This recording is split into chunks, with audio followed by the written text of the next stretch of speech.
Hello and welcome to another video. This one is all about how to work out your macros for gaining size. So a lot of you have requested that I do this video after I did the one on weight loss. So this is for the guys and girls that really struggle to put on muscle mass. How many calories you should be having, how much protein you should be having, etc.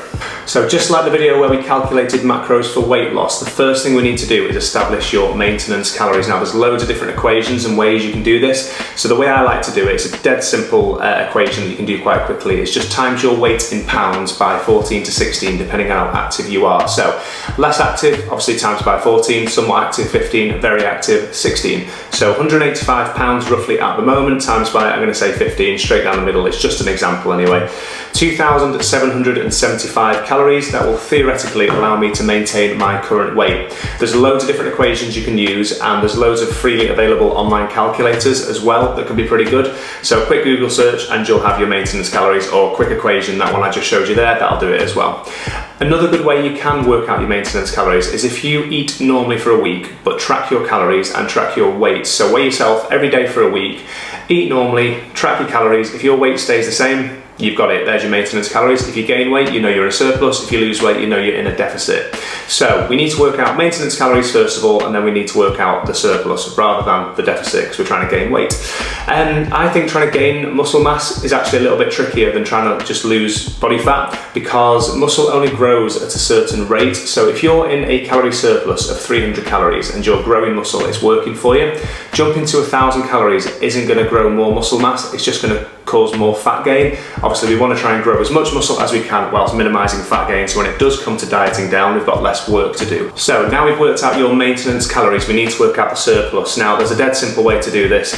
Just add calories. I think 300 calories is a good start. So my maintenance calories from before were 2,775, add 300, so 3,075 calories. Add 300 calories, start tracking your weight, make sure you're not gaining weight too fast. I'll cover that more later in the video, but first I want to dive into the macros. So just like the video where we calculated your macros for weight loss, the first macro we need to address is protein. So protein is the most important macronutrient when it comes to muscle gain or preserving muscle mass if you are dieting. The range I'm about to give you is just one way of calculating this. There's multiple ways of calculating your protein intake. If you do come across another equation, it's not that I'm wrong and they're right or vice versa. It's just there's multiple ways to work this out. This just happens to be one of the equations. Some people do it based on height, some people do it based on weight minus body fat. This is just based on weight. So the range is going to be 1.6 to 2.4 grams per kilo of body weight. So again, I'll use myself as the example. 185 pounds divided by 2.2 is 84 kilos. And if we times that by 2, we get 168 grams of protein. So where you position yourself on that range depends on a few things. So it depends on how overweight you are or underweight you are. It depends on how active you are. It depends what age you are. It depends if you're pregnant. There's loads of different ways to sort of work this out based on your personal needs. Now, I would typically say it's better just to go higher on that range, just to guarantee and ensure that you're having enough protein. So if you times your body weight in kilos by 2, 2.2, 2.4, you can be certain that you are having enough protein. Having said that, if you are having 1.6 grams per kilo and you are maintaining a calorie surplus and you're training effectively and you're sleeping well, having enough carbohydrates, you probably will still gain muscle mass. It's not that you won't, it's just I think having 2 grams plus is just a really good way to guarantee you're having enough protein and maximizing or optimizing your training and nutrition. So the next macro we're going to address is fat. Now, like I've already mentioned, when we're in a calorie surplus, we are going to gain some body fat. It's just inevitable, but we want to minimize that fat gain. So for that reason, we want to keep fat relatively low. So dietary fat is easily stored as body fat in the body because there's no conversion process. Carbohydrates and protein can also be stored as body fat, but they have to go through a conversion process, which makes it harder to store them as body fat. So when we're in a calorie surplus, we want to keep the fats a bit lower, typically about 20 to 25% of our macros. And obviously we've already worked out protein. The rest of those calories will come from carbohydrates. And the benefit of having more carbohydrates as well as opposed to more fat is that you will perform better. You know, if you're lifting weights, your primary fuel source is glycogen, it's glucose, it's carbohydrates.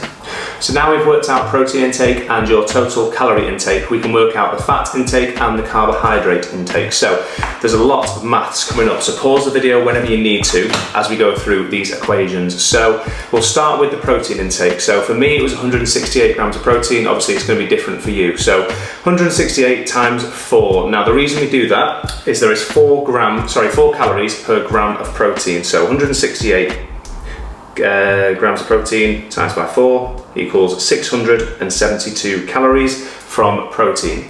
Next up is fat. So we want to take that total calorie number. So my calorie surplus number was 3075, and we said we'd do 20 to 25% of it. So 3075 times by 0.2 is 615 calories from fat. So we're working backwards now. So what we need to do is work out how many grams of fat that is. Now there's 9 calories per gram of fat. There's a lot more calories in fat than protein and carbohydrates. So take 615 calories divided by 9 is 68 grams of fat. So 68 grams of fat times by 9, 615 calories, same thing. Now to work out the carbohydrates, because that's all that's left from those calories, take your total calorie number, so 3075, take away your protein calories and your fat calories. So 3075 take away 672 from protein, take away 615 from fat, leaves me with 1788 calories from carbohydrates. Now there's 4 calories per gram of carbohydrate, so 1788 divided by 4 is 447 grams of carbohydrates, which is a lot. Don't get me wrong, that's loads, but I mean, carbohydrates taste great, so that's only a good thing. If you think, well, that's way too many carbohydrates for me, then try upping your protein intake so you're getting more of those calories from protein. Again, we want to keep the fat down low for the reasons I stated earlier. Don't get me wrong, you can probably have 25% of your calories from fat and it's fine. We're going to gain a little bit of body fat anyway, and fats taste great also. So yeah, that's how you work out your macros for gaining muscle. Work out your calories, work out your protein, and then work out your fats and your carbohydrates from there. And again, these are all estimates, they're rough equations, so it doesn't have to be exactly that. And you know, you can manipulate those percentages a bit. So like I said, 20 to 25% from fat, and then you can go anywhere from 1.6 grams to 2.4 grams of protein. So that'll make a big difference to the fat and carbohydrate intake. Yeah, it's not exact, but you need to stay roughly within those guidelines. So the last thing I want to cover is how fast you can expect to gain muscle mass, and it varies depending on how experienced you are, what age you are, etc., male versus female. And if you are quite experienced in the gym and you have adapted, it's very slow, unfortunately. It doesn't mean you can't gain muscle mass. You will still continue to gain muscle mass. It's just a lot slower if you've been training for 4 or 5 plus years. If you are brand new, however, you can expect to see some gains pretty quickly, which is amazing. When you do start out training, that is the best time because you just see results constantly. So looking at one of Lyle McDonald's charts, in the first year, if you are brand new and you do everything right, you're sleeping well, you're eating well, and you're training hard and overloading your muscles, you can expect 20 to 25 pounds in the first year, which is 2 pounds per month, half a pound per week. If I could do that now, I'd be so happy. Like, that is a ridiculous rate of muscle gain. But when you're brand new and you do everything well, you can do it, and that is a lot of muscle to add to your frame. In year 2, it says 10 to 12 pounds per year, so 1 pound per month. Again, that's still rapid, that's still really good muscle growth. And then year 3, 5 to 6 pound, half a pound per month, and then it just gets worse and worse. You don't want to know the rest. Yeah, if I could go back to being a newbie again, I would absolutely love that, because I know so much more about training and nutrition and supplements and recovery. I would make far less mistakes. So when you're in those early days, if you can just do everything right, get a good coach, get your macros bang on, get your recovery bang on, you will see some rapid gains. So that was a chart for the guys, and then this is the chart for the girls. So typically women do gain muscle slower than men due to hormonal differences, etc., but you are adding muscle mass to a smaller frame. So even though it's less muscle growth, because it's typically a smaller frame, it's just as noticeable in my opinion. So in the first year, 10 to 12 pounds in that first year, 1 pound per month. Year 2, 5 to 6 pounds, half a pound per month, and then same again, it just gets worse and worse the more adapted and experienced you become. There is obviously still this sort of running theme where women are afraid, not all women obviously, but some women are afraid to lift weights because they are afraid it will make them bulky, which is just the biggest myth. Honestly, women, you will not get bulky. You should all be lifting weights. And that is where we're going to end today's video. Thank you so much if you've made it this far into the video, watching through till the end. Honestly, can't thank you enough. I'm still very new to YouTube and just trying to get things going. So yeah, thank you so much for watching these videos. I really appreciate it. Don't forget to hit like and subscribe if you've not already done so. And yeah, going forward, I think I'll do some videos on training, typical training days, how to write programs, hopefully some challenges, etc. So thank you again, and until next time.